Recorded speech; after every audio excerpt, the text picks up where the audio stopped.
Knee pain and discomfort can be a very debilitating thing. And whether that's coming from an osteoarthritis, whether it's a Baker's cyst, whether it's an instability in the knee itself, all of these things are going to require the same thing, and that is strengthening around the complex of not only the knee, but particularly around the hip and all other parts of the body. If you've been following me for a while, you'll know that I don't believe in just doing one area of the body, but that we are going to integrate everything because it all plays a role. In today's class, we're going to be learning about what the knee joint looks like, where it is, and the most common things that are going wrong with it. For our classwork, we're going to need a band. However, of course, you can do it all without the band, but it just makes it so much more fun. And then also to get a chair or something that you feel comfortable to sit and stand up off of. I'm going to be using the reformer. All right, let's get started. So when we look at the knee joint, one of the first things you have to realize is that the knee joint is the largest joint in the human body. And it's interesting how many people end up suffering with knee pain and knee discomfort. So we're going to be looking at reasons why that could happen. So first thing is osteoarthritis, which means bone. Osteoarthritis is inflammation of the joint.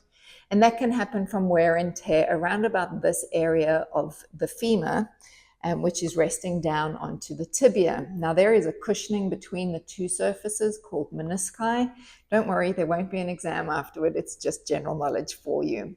The way we stand on our legs will have a major impact where these bones are balancing on each other.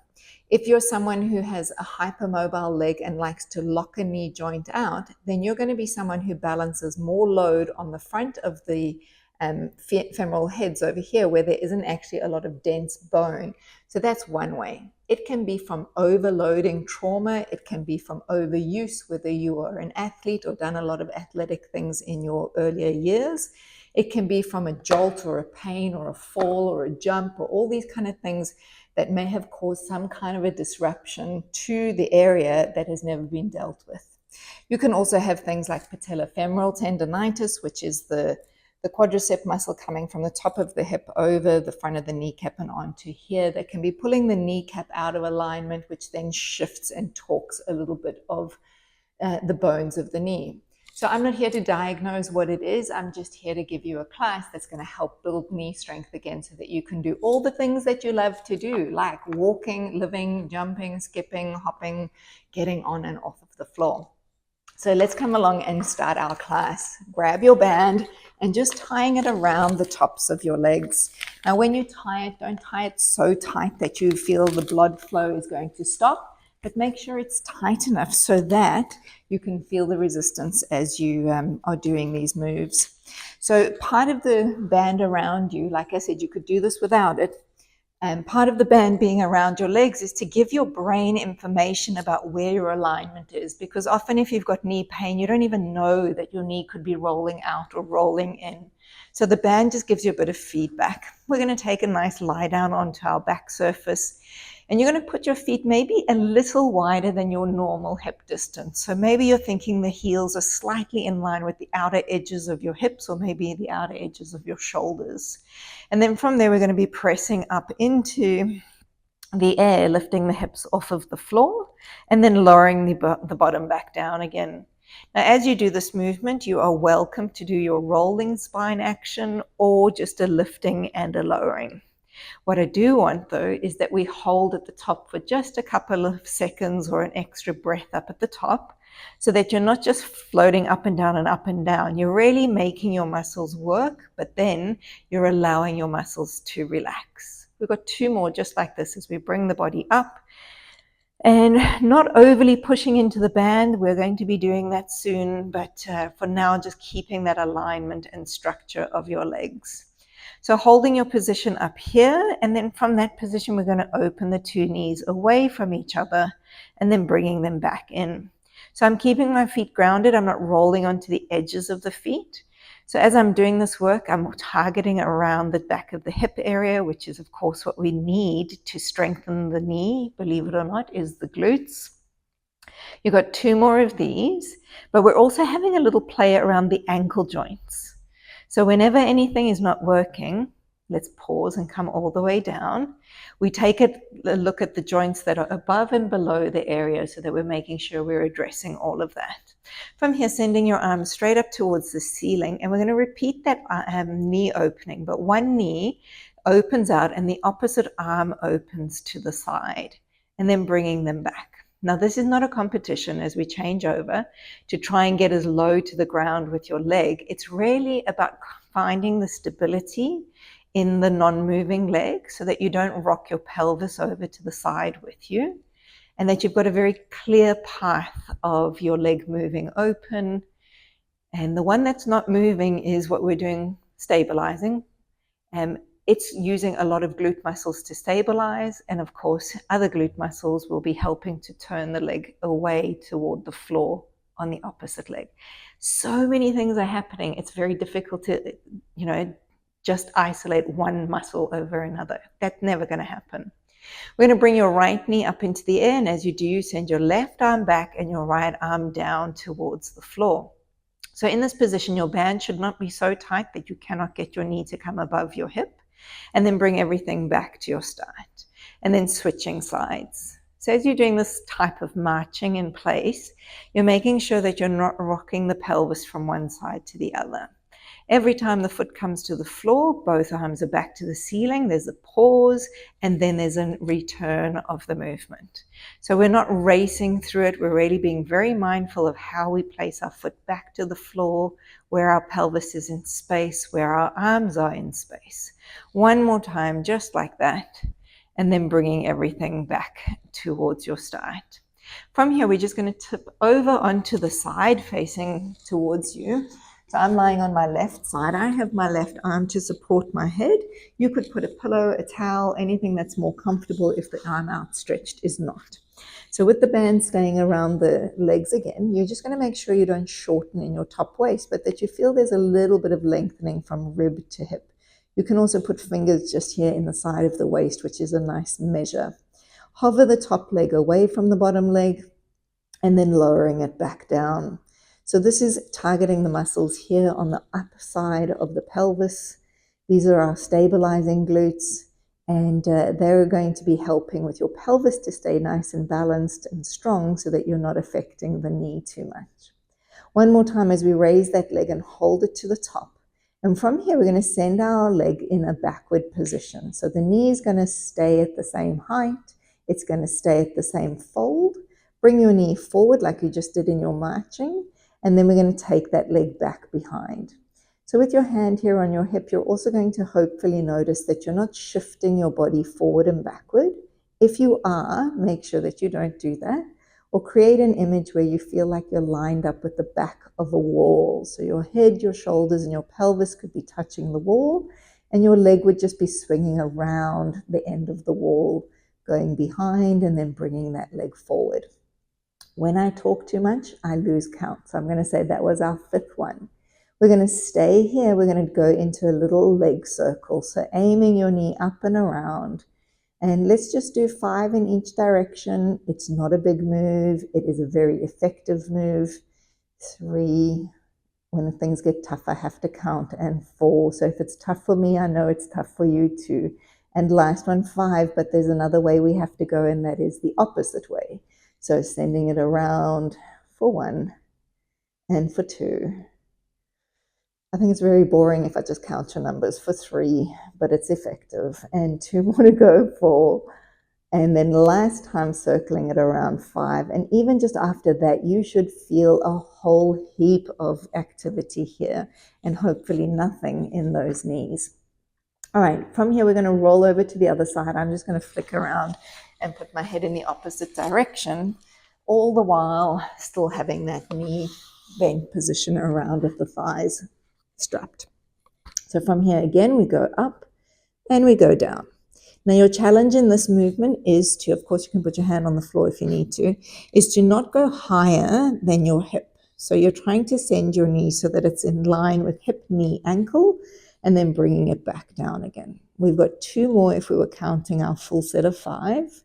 And then holding this leg up, and we're going to go into our backward movement. So pushing into the feeling of the band behind you, and then bringing the knee towards the front.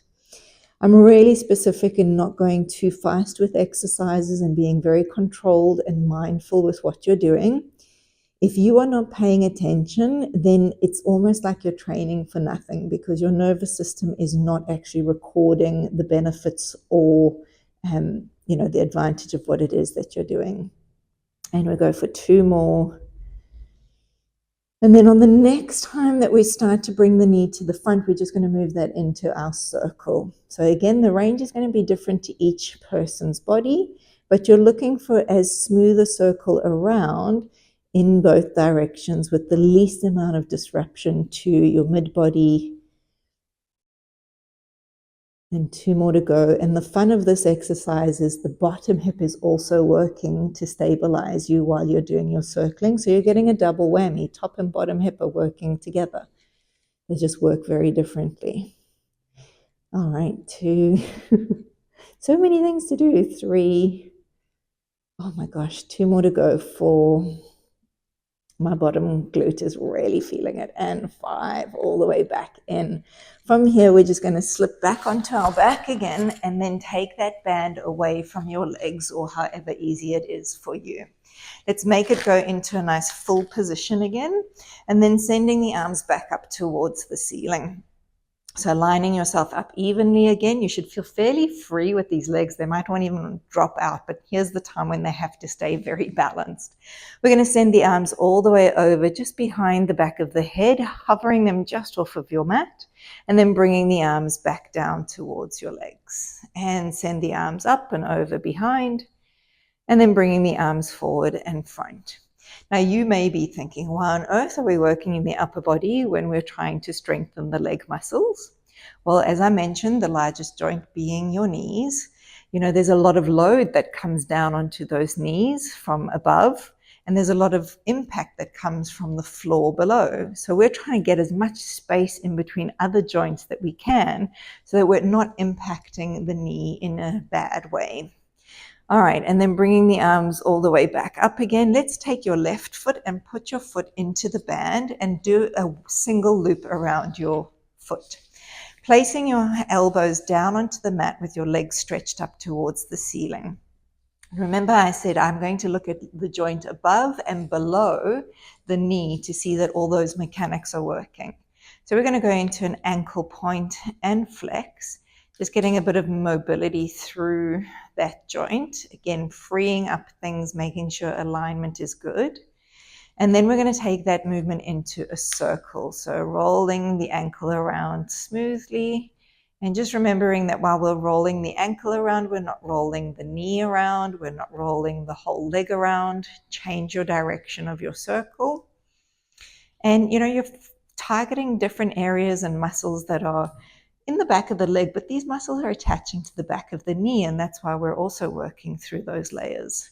All right, so pausing there, and then if you would like to, you can just move your right leg along the mat. If that's not comfortable for you and you need to keep the knee bent, it is fine. We're going to do a leg circle, so bringing it across the center, open out to the side and back up. So when you're doing your leg circle, keeping the elbows on the ground is really important to stabilize the pelvis and the leg so that you've got an anchor. And then when you get to the top of the next one, we're going to go in the reverse direction.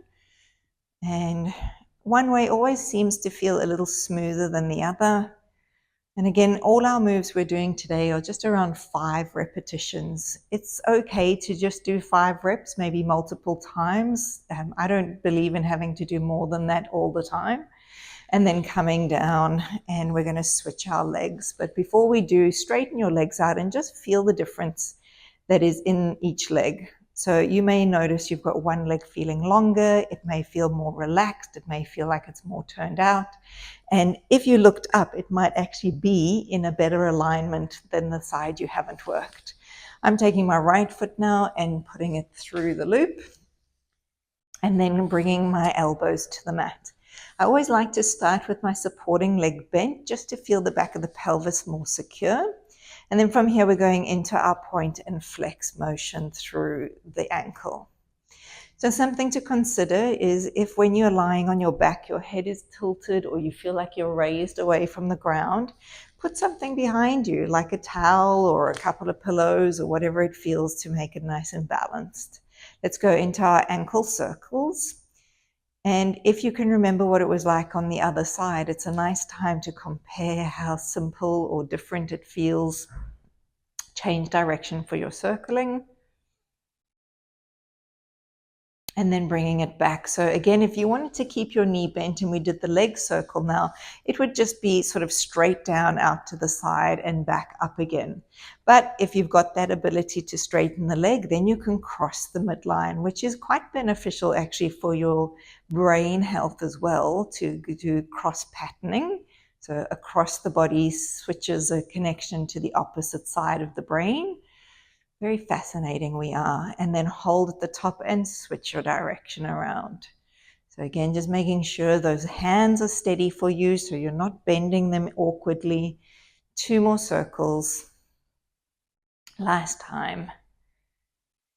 And then bringing it back. We're going to undo your foot from there, and then we're just going to roll you over again, this time lying onto your front. So as I mentioned, you don't have to have the band for any of these. Obviously, the leg circle one would be very preferable to have some support. And then let's take our hands right behind the back of us. So starting with your eye gaze looking down towards the mat. Take a breath in and then breathing out, just lifting the front of the chest up away from the floor.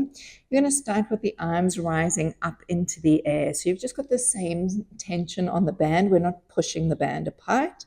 And then lowering the body to the mat. And then repeating, lifting the top of the head up, the chest up, the front of the body wall beginning to lift, and the arms up at your side. Now, maybe you can't go as high in the arms. Maybe you can't go as high in the chest. I'm really interested in just trying to get that feeling of the chest bone peeling off, the collarbones peeling back, and the arms hovering wherever that is for you. So we're going to start to add on to our movement, because this again is part of our strengthening. So as we're coming up, we're now going to float double legs away from the floor, feeling like you can get your kneecaps to hover off of the ground, and then lowering everything back to the mat.